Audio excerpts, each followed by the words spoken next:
All right. Hello, everyone, and welcome back to the Unapologetically Relatable podcast. I'm Lindsay. I'm Skylar. Welcome back, everyone. Yes. Today we have I don't know, not a fun episode, but a helpful episode to share with everybody. We wanted to talk about just like the process and what you need to do when you go through a breakup, basically how to get over a breakup. Yeah, hopefully you guys haven't been through too many of them because they do suck. I've only been through like maybe 2 or 3 like real breakups. Yeah, I mean, all of mine were when I was like so much younger. I almost kind of feel like it's like I was a teenager, so of course it's like the worst. But, yeah. So I don't know, but I've seen a lot of people go through breakups. Yeah. Well, let's get started. I think when we were talking about like how we wanted to go over this, I feel like we should start with like the stages. Yeah. So I kind of just looked up like what you go through, because a lot of people talk about like you go through like the 5 stages of grief when you go through a breakup, which makes sense because especially as you get older and if you're in like a long-term relationship, you're expecting like this relationship to last or be like the end, like you'll be in it forever. So then when it ends, it's like you lose this like piece of what you thought your future was going to look like. Yeah. So it makes sense why you go through like these stages of grief. And the 5 stages of grief are denial, anger, bargaining, depression, and acceptance. And I do think that like when you see people go through a breakup, that is kind of how it goes. Like you do go through, and maybe sometimes you skip a step or through a stage and you're not like going through it all. And maybe sometimes it's like, even if you know that it was supposed to end, like it's not a good fit for you, you're still like sad about it. Yeah. I feel like I've only had one relationship that ended where I went through probably all 5 of those stages. Mm-hmm. And then like the other ones were like, I tend to check out of a relationship mentally before I'll actually finally like physically walk away. You do. Skylar's like, we're done. And then she's actually physically in that relationship for 3 more months. But mentally I'm not, So I tried to do it differently this last time around. And I feel like I got my heart really broken, but it's okay. I feel like I'm doing much better now. Mm-hmm. But even my first one, I was a teenager and I don't think I went through any stages, but I also was the one who chose. I would actually say the two out of the 3, I walked away from those relationships. So I did not feel any like grief or anything like that. But it's also probably because I mentally checked out before. Yeah, I think because I only had like 2 boyfriends before I started dating Matt, I think. And they weren't like super serious. We had been dating for like a couple months. It wasn't anything like crazy. And I was kind of sad when they ended, more because of like the friendship. I was really good friends with both of them. And so then it was like, okay, well, that kind of ends too. But I also quickly got over that because it's not like they were like my best friend, Yeah. Like they were a friend, but it was like I still had my best friends to like be there for me. And I don't really count any relationships from like high school or middle school. That's all I have to reference. So I was a kid, like I probably had my feelings hurt, but not like when I was 18 and I ended things, I feel like it was different. And then compared for sure. to now, like if I were to be, the longest relationship I've been in was 10 years. And I think there were a lot of things that led up to that relationship. And maybe throughout the relationship, I had those stages. So by the time it came to say like, this isn't working, I had already processed everything and was able to just like walk away. Yeah. Yeah, I would agree with that. I think you started going through like the stages of grief ahead of time. And there was just a lot of like turmoil in your relationship anyway. So I think that kind of got you to a point of like acceptance sooner. Yeah.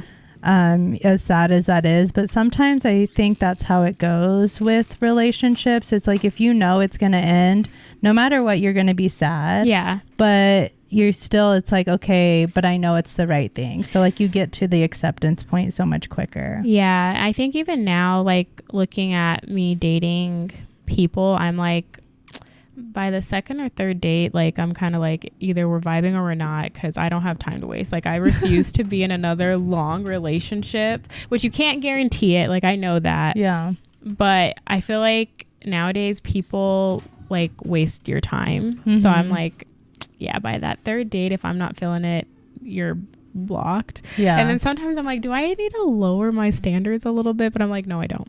We're going to keep them I up don't there. think you do. I think you do have to understand, like keep in mind what they are. Like if it's something that's like minor, like maybe it's not a big deal, but a lot of like your actual standards of like this is what I need, this is what I expect in a relationship, I don't think you should change those, because all that's going to happen is you're going to get into another relationship where you're not happy. Yeah. I feel like some of my minor ones are like people will message me and be like, what up, ma? Or hey, ma? And I'll be like, nope.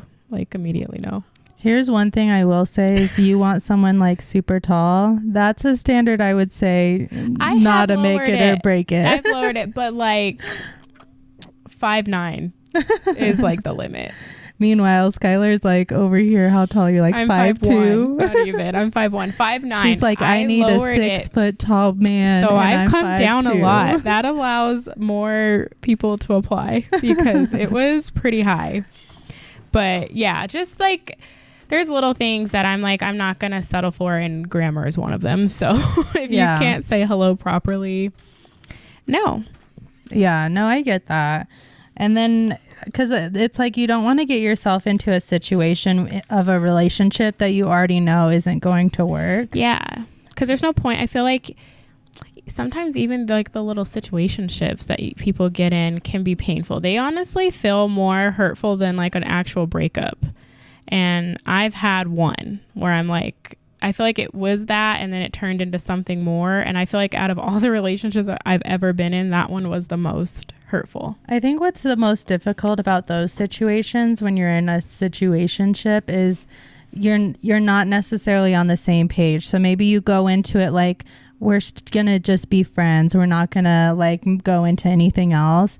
And then if one person starts having more feelings and the other person doesn't, it makes it really messy. Yeah. And then when you break up, one person might have more hurt feelings than the other, or like you guys maybe just are like constantly not clicking because you're not on the same page. Whereas when you're in a relationship, you go into it like we're in a relationship. Yeah. So I think that's what can make the difference between like a relationship and a situationship breakup, is at least with a relationship you're like, or you should be on the same page.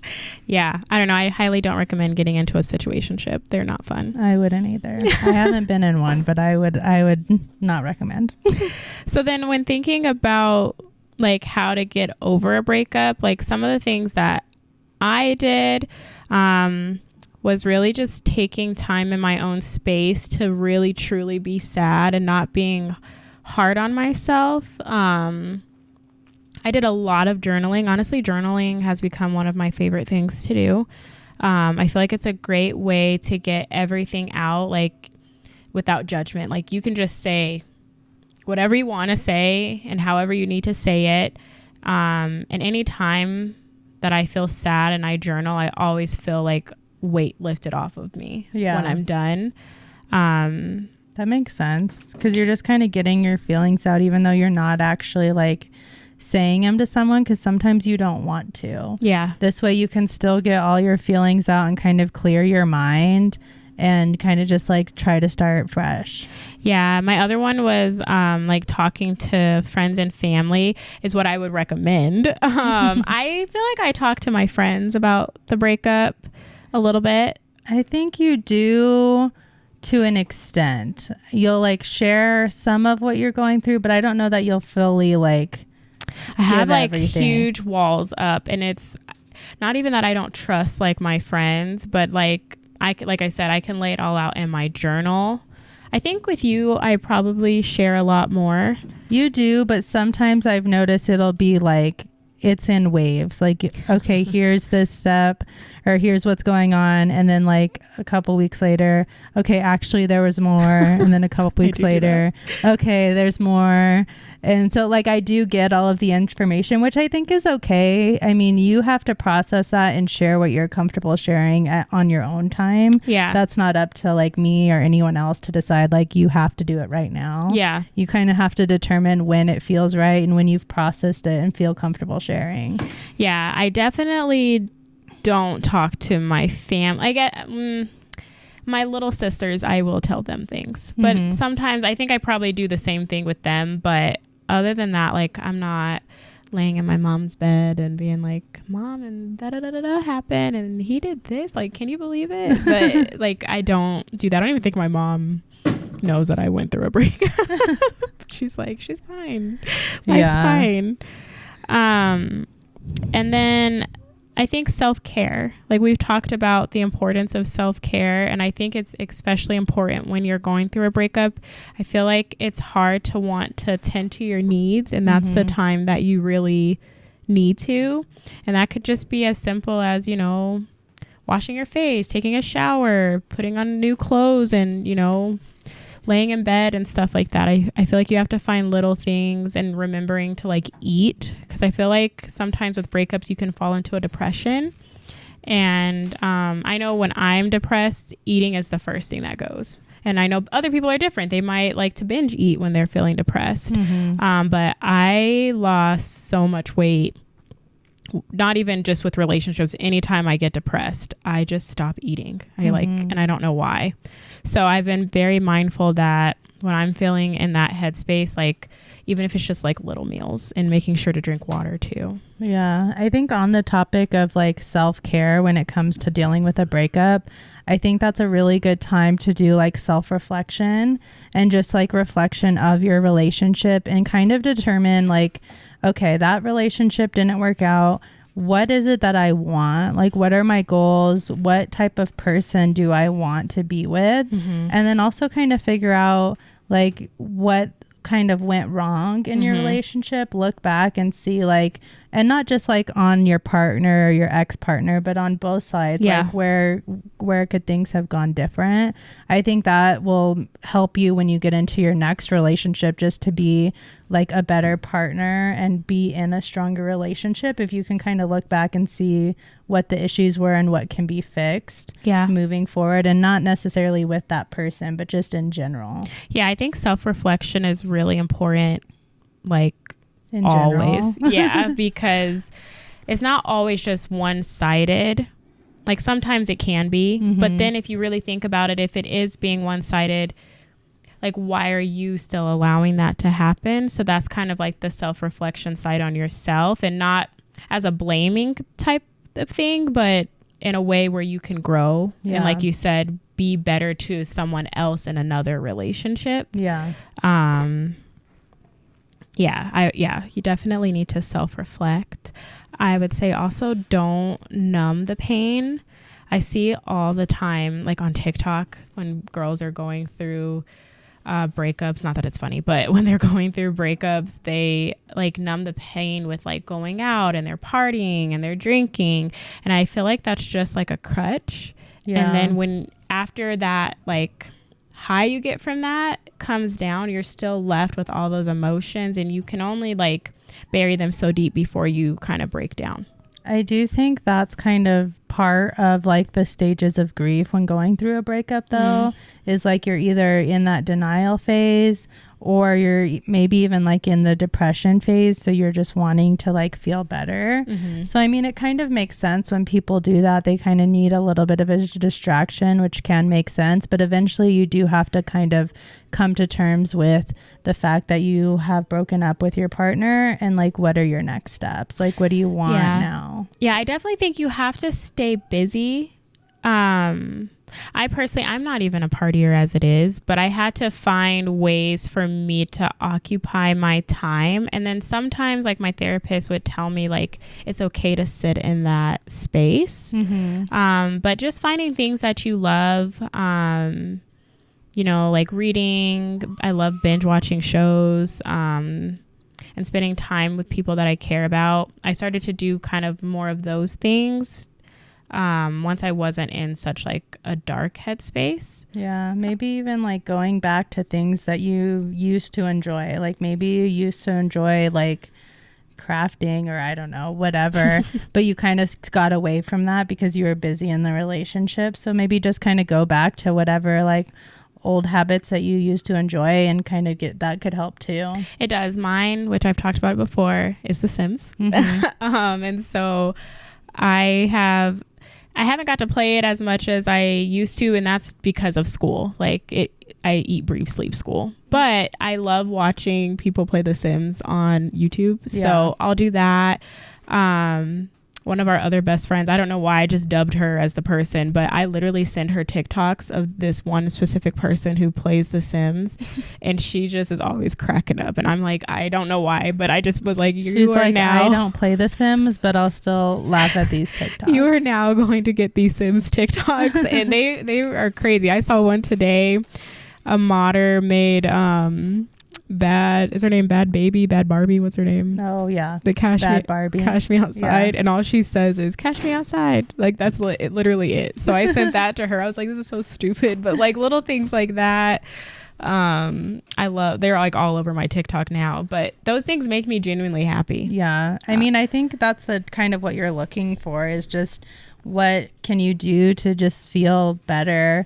And it is kind of going back sometimes to those old things that you used to love doing, and maybe you just don't for whatever reason. But yeah, I think another one is coloring. Like I just think you have to, like you said, find hobbies, or even find like old hobbies or new hobbies to help you occupy your time. And then it also might kind of help you fall back in love with yourself and heal that part of yourself that you maybe needed in that relationship, so that you can bring that, into your next relationship. Yeah, I think that what's important too is like when you look back at your relationship, kind of determine like, was that relationship, like even if it was like good or bad, you guys broke up for a reason, but kind of look back and see like, was that a good relationship?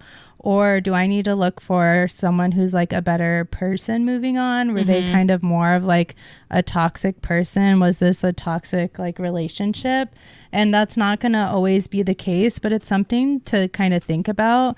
And then if it is like more of a toxic situation, I think you really kind of just have to like cut them off. Like I think that's really your only option, or it's very easy to get kind of like sucked back in. And I'll be one to say like I've definitely done that like rinse and repeat cycle before, and it's hard. But like in my own healing, I'm realizing like what I deserve, and that it doesn't make that person a bad person. It just makes them not right for me. Yeah. And I think that's okay. Yeah. I think that's a part of acceptance. I think that's kind of also going back to the self-reflection. When you really sit down and think about like, what do I want in a partner? And then see like, is that being provided in your current relationship or the one you just got out of? And if it's not, like, it's okay to walk away and appreciate the good times that you had. But at the end of the day, like, you're just not a good match, and it's not, I feel like most times it's like not a healthy situation. Yeah, I mean, whether you were in like a toxic situation or even if it was like a healthy situation and you guys just weren't compatible, because that could be the case too. If you know like, I'm like, me and this person are done, like we're not going to be getting back together, which you probably shouldn't if you broke up, because there's a reason you broke up. I do think the best option is just to like block them on social media, block their number, just to like give yourself even like the thought of like, okay, I don't need to message this person. I don't need to like go check their Instagram or check their Snapchat and see what they're up to, because at that point, it's none of your business. Well, it also enables you. Like when you think about like how, what do they say? It takes 21 days for a new habit to start or be in effect. So when you constantly are checking their social medias, you're almost getting that, I don't think it's an endorphin, but like that stimulation from that, like you need it to function, and it's not healthy. So I agree, even though I've done it, like not so much on the social media side, but having a hard time like blocking people. I do tend to have a hard time with that. and it's little steps. Yeah, it's definitely easier said than done. Mm-hmm. So like I will say that I'm saying it like it's easy to do. I personally haven't done it, but I know it's not like as simple as just doing it and being like, okay, now let's especially move on. when it's someone you love. Exactly. Like so it is difficult. Yeah, I've definitely, for people that I didn't care about, be like, bye. Didn't blink twice. I'm on to new things. But for someone that I like love and care about, yeah, it's a really hard thing to do because you envision like a future with this person and then all of a sudden it's gone. But it doesn't mean that you can't still have those things. It just, it's just not with that person. Yeah. I think another thing you can do too, depending on the situation of the breakup, is it might be helpful to like go and like talk to like a therapist or go to therapy. Sometimes I don't know that that's always necessary, because sometimes it's like a mutual thing. You guys know, like, we're just not compatible. We're going to break up. Even though you'll still be sad, it might not feel like you need to talk to someone. But depending on the situation, if you were like, say they cheated on you or something, like that can really like hurt you in future relationships because it'll hurt your trust. So that's something that could be helpful to talk to a therapist just kind of from the start, so that when you do get into your future relationships, you can like go into it and like be open and ready to accept this new person. And the great thing about therapy is it doesn't have to be this this finite thing. Like you could maybe just want to do 1 or 2 sessions to talk about it with someone who's unbiased, but you don't have to talk to them like I currently am in therapy, and for a long time I met with I think at the beginning, because I was going through other stuff, but I met with my therapist twice a week. Mm-hmm. And I think that started 2 years ago, and then we moved to once a week, and then just recently I moved to biweekly. And that's just because I have a lot of my own traumas that I have to heal from. But to see where I went from meeting with someone twice a week, where I was incapable of going, like I couldn't go that long without meeting with her, to now I'm like, honestly, I was telling Lindsay today, I was like, I feel like I maybe just like once a month, like maybe once every other month, like I don't really feel like I need it anymore. But I feel like my therapist helped me get through my breakup. Mm-hmm. And me and her talk about it all the time, where I think back to when that relationship first ended, and I was like, I'm never gonna get over this. I'm always gonna feel small. I'm always gonna feel sad. I'm never gonna find anybody. And even now, sometimes I still feel like I'm not. I'll say those things, but I also am reminding myself that like words have power. Yeah. And I don't want that in my vocabulary. Like I will, it's just not right now. You just have to like manifest like the positive. Yeah. And all the other good things that are going on in my life, I think if you focus on that kind of stuff and not so much the negative, like it's okay to be sad, but don't focus on the negative. That helps with healing too. But therapy, I 100% am a supporter for therapy for pretty much anything. I'll always recommend therapy. Yeah. And like Skylar said, maybe it's a thing where you just feel like you need to talk to someone twice, and then you're like, cool, I got it off my chest and now I feel ready great to move on. Yeah. Like it doesn't have to be this like long-term thing. It all just kind of depends on you and what you need. And really just making sure like you can go into your next relationship being like the healthiest, like happiest version of yourself. I think therapy also can help you get down to like maybe some of the things that you need to heal within, which might have been part of the reason why your relationship didn't work. Yeah. And not meaning that you and that person may get back together, but thinking about if you have a future problem, you're not bringing those issues into that relationship. Yeah. I'm real big on healing like I don't know if it'll all be healed, but I'm working on healing those traumas within me, so my future partner gets the best version of me. And I see myself like being happier and being more present and smiling more, that I'm like, okay, like I actually have something to offer someone when the time comes. So yeah, I think therapy helps heal, past traumas and stuff like that, or like immaturities in you as well. Yeah. That you may not even have noticed. Yeah. I think you also just have to give yourself some grace and just accept that like it's okay to be sad for a little bit. Like we're not coming on here to tell you like, okay, after day one, you need to be done. Exactly. Like if you get 3 days, like the longer the relationship, like the harder that breakup is going to be. Because like I said, like at the beginning, like if you envisioned this future with your partner and you thought you were going to get married and buy a house and have kids and like grow old together, and you just saw that as your future, and then it ends, like no matter whose fault it was, like that's sad.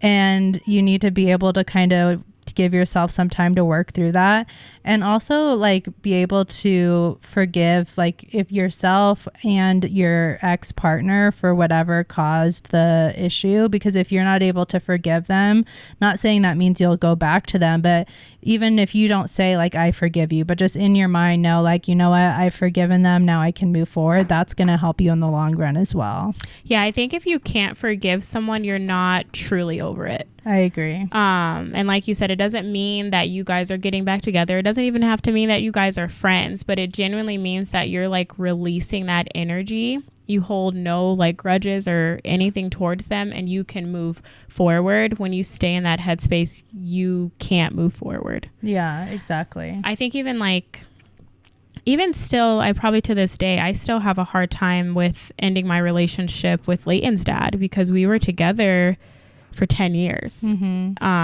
And honestly, I never envisioned that we were going to end, but because of certain circumstances, I had to walk away from that relationship, and I feel like put myself first. And though sometimes, you know, I miss that comfortness I had in the relationship, and he was at one point one of my best friends, it doesn't mean that it was where I was supposed to be. It like wasn't a right situation. Yeah. But I forgive him and I forgive myself, and you know, we're doing the best we can as co-parents now. Yeah. Well, the other thing too is like in that for that situation specifically, like there's always going to be a part of you that does love him and care about Mm-hmm. him.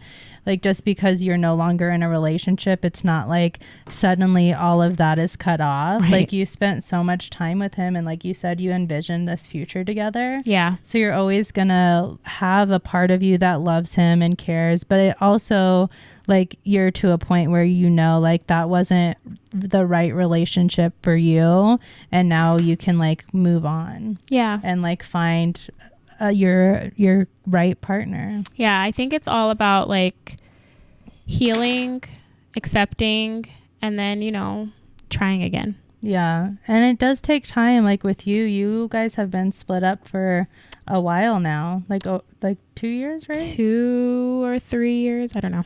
I think it's maybe 2. I think it's like 2 years. And so it's like that wasn't like an overnight like, all right, I'm better. Although I will say you act like it at first. You like are in that's is where the denial comes in. You act like, oh, I'm fine. Like I knew that was the wrong thing. And I'm not saying you specifically. No, I know. I do this. But in general. And then later on, you're like, well, actually, I am kind of sad, even though like maybe you're the one that left or whatever. Yeah, I don't think it matters who ends it. Like I even think about when he first moved out, like even though I was ready for it, mm-hmm. I think it was realizing like, oh, wow. Like this is real. You're not here anymore. And oh my goodness, I have to share Leighton. Like that's sad. Mm-hmm. But you know, you feel it and you just keep moving forward, and now you know we have a pretty decent arrangement or whatever. Yeah, and it does help like when you get to that point where you're ready to be sad, like also talking to like your friends or your family or whoever you feel comfortable talking to, and just like being sad and allowing yourself to feel that. Yeah, I definitely have been better at expressing, because I tend to hold things in and not tell anyone until it's like really bad, and then everyone's like, well, we didn't know that was going on, and I'm like, yeah. I don't know. Tyler's like, I'm leaving, and we're like, all you said is he forgot to take the trash out. Well, he did this and that. But yeah, so I've been trying to be more transparent and open. But with my friends, I'm very like transparent with my therapist, and then through journaling, I think that's made me a better communicator. That's like number one on my like must-haves in a partner. Yeah. He has to be a great communicator, but I can't expect him to be a good communicator if I'm not a good communicator. I agree with that. And So you also, I think, have to tell them, like, this is what I need. Yeah. So I've been trying to, everything that I require in a partner, I'm making sure that I am also that. Mm-hmm. And I'm hopeful, you know, eventually he'll come out of nowhere. Yeah. So if you are dealing with a breakup or going through one or recently went through one, hopefully this helps. I know it's hard, but I mean, not all relationships are meant to last, honestly. Yeah. What is it, like the saying, they might be in your life for a reason, season, or a lifetime? Yeah. I might have said it backwards, but something like that. Yeah. So like they're there, they have a purpose in your life, and whether that's to be there for a short period of time or whether that's your forever partner, like it's okay if it's time to let that relationship go, but it is sad. So it's okay to feel sad about it. But hopefully this helped, and hopefully you are feeling better if you're going through a breakup and can try some of these things if you haven't already. Yeah, give yourself grace. Yes, for sure. That's always the big thing, is you have to just be forgiving to yourself and give yourself time and space to feel what you need to feel. Yeah. Well, thank you guys so much for listening to our podcast. And we have new episodes coming out every Thursday. You can listen to them anywhere you listen to your favorite podcast. Yeah, and then don't forget to follow us at Unapologetically Relatable on TikTok and Instagram so that you can stay up to date with all of our stuff. Yes. And if you ever have anything that you just would really like us to chat about, or a certain topic that you would like to talk about, just let us know. We're always open to hearing your ideas, and we love talking to you guys about what you want to talk about. So definitely message us on Instagram, and we're always open to that. Definitely. We'll see you next time. Thank you. Bye. Bye.